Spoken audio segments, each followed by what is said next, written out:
At 11:17 p.m. on a Friday night, I decided to die. I was sitting on my floor in the dark with a handful of pills. But then, something happened, something impossible. And what I'm about to tell you is the story of how a 3-word message I don't even remember writing saved my life.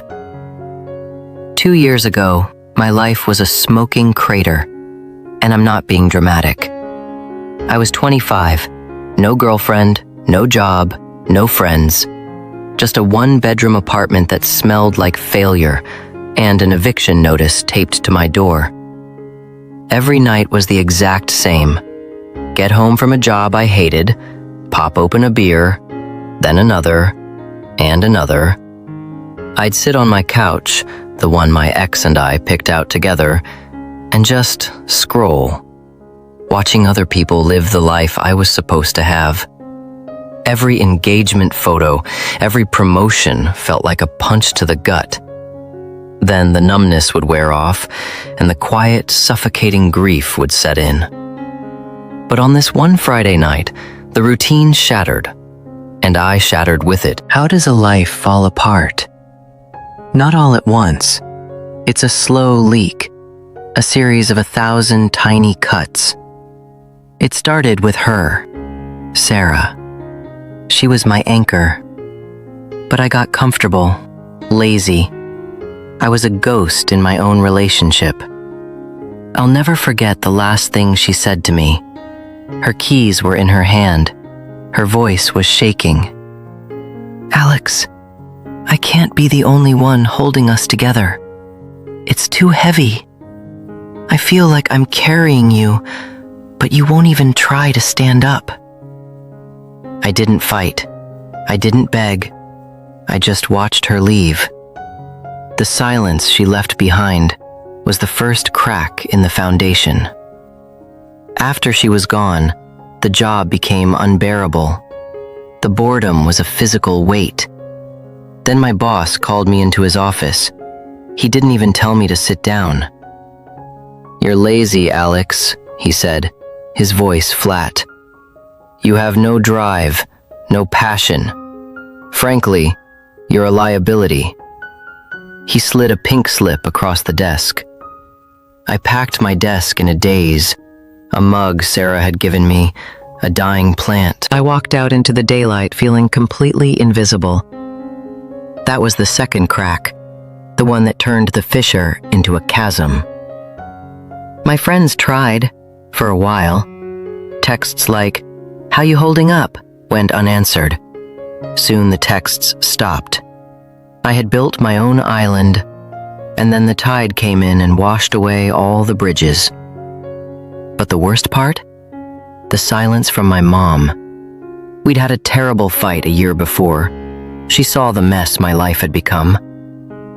"What are you doing with your life, Alex? You're wasting it." I screamed things I can never take back. I ended it with, "Just leave me alone." And she did. No calls, no texts, for an entire year. I had sawed through the last support beam myself. So there I was, that Friday night, 25 years old, no one, nothing.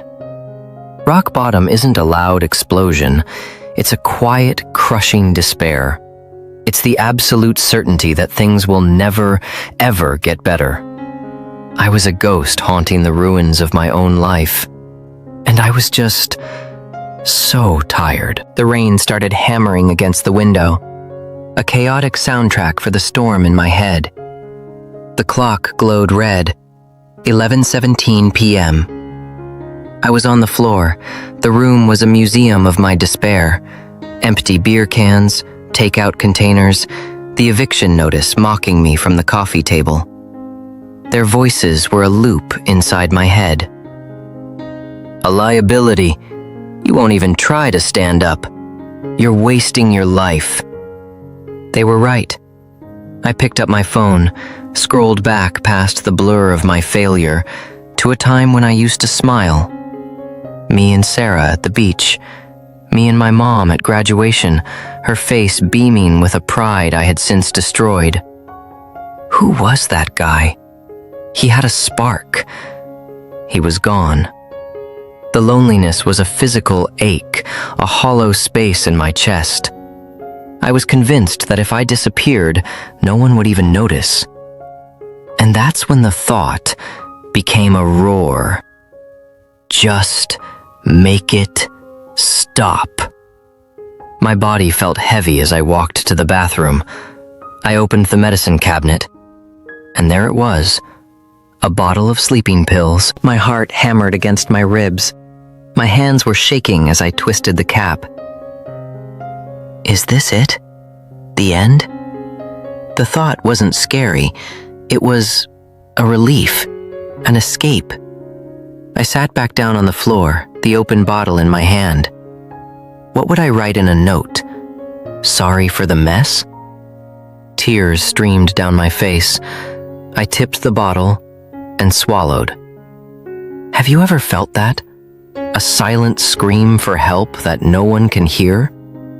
Suddenly, a wave of dizziness.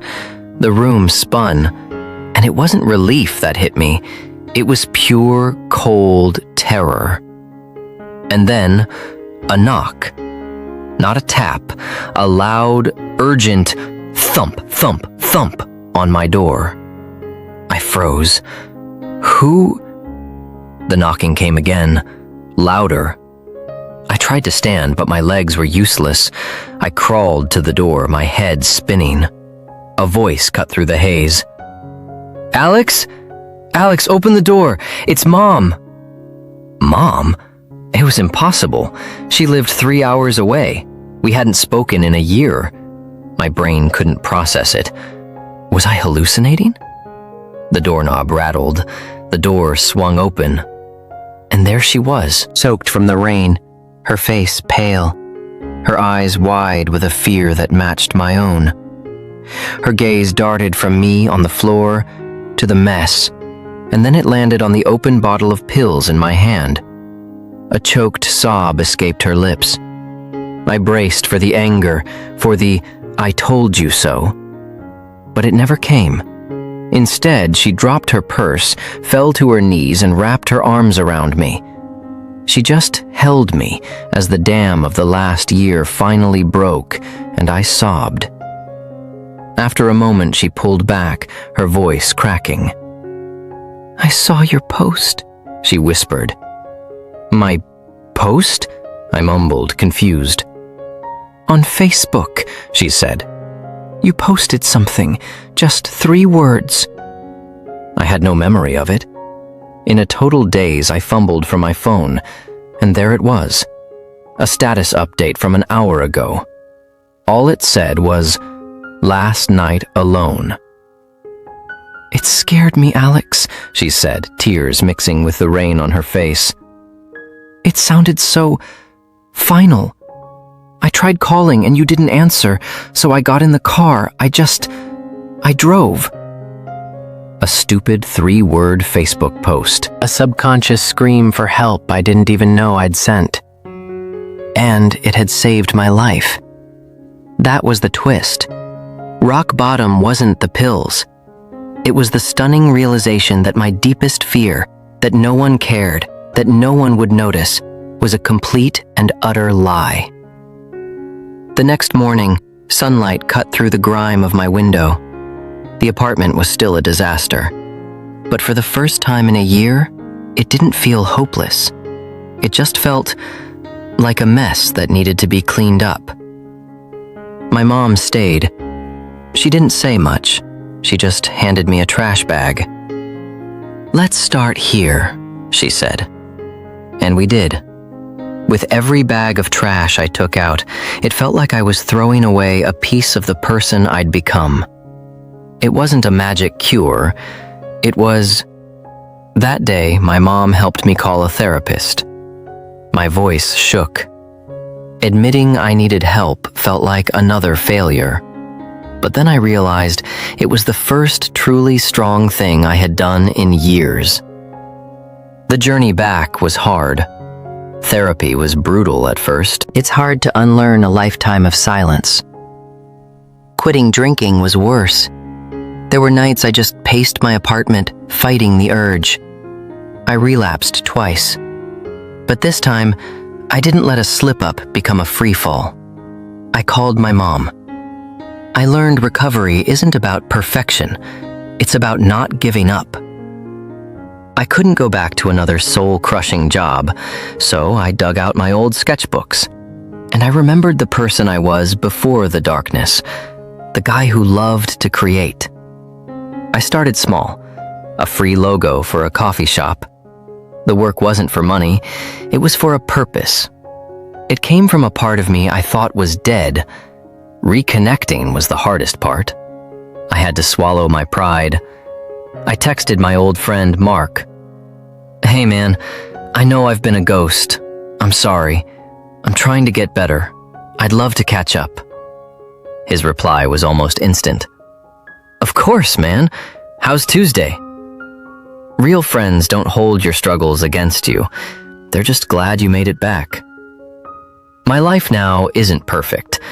I still have bad days, but the emptiness is gone. I'm a freelance graphic designer. My relationship with my mom is stronger than ever. I have friends who I can be real with. Sometimes I look in the mirror and I still see that lost 25-year-old. But I'm not him anymore. I'm the person who survived him.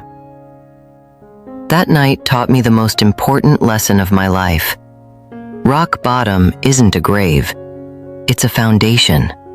It's the solid ground you finally get to push off from when you have nowhere left to go.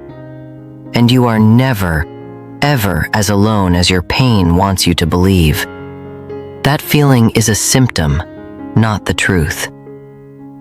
One text, one call, one stupid 3-word Facebook post can be the difference between the end of your story and a new beginning. If you're in that dark place right now, please hear me. Your story isn't over. If this story resonated with you, let me know by liking it. And more importantly, if you feel comfortable, share a piece of your own story in the comments. Let's make this a space where no one has to feel alone in their fight. And if you want to hear more conversations like this, please subscribe. That one night almost ended my story. Instead, it became the first page of a new one.